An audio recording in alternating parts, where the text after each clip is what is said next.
Nndwa vhukati ha Presidennde wa kale Vho-Jacob Zuma na Presidennde Vho Ramaphosa khothe itshi kule na u fela.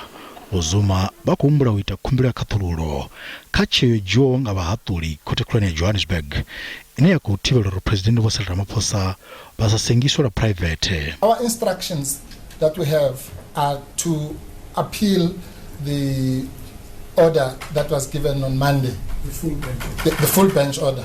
Albeit we know it's an interim order, your Lordship knows the law, exceptional circumstances and so on.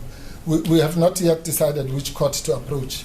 Vho-Zuma vha khou ṱoḓiwa na mulandu wa Ramaphosa kha zwine vha khou humbulela uri vho kundelwa u dzhia vhukando kha zwi apunḓiswa bammbiri dzi kwamaho tshiimo tshavho tsha mutakalo kha Mafhungo.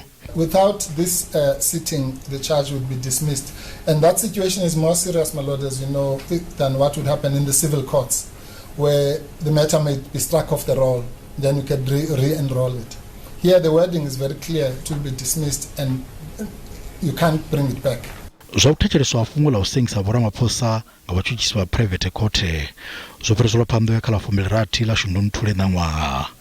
Ngeno zwine Presidennde Vho Ramaphosa vha khou itela khaedu ya u thivhela u sengiswa havho lwa phuraivethe zwone zwi ḓo thetsheleswa nga ḽa 17 na ḽa 18 ḽa Shundunthule ṋaṅwaha.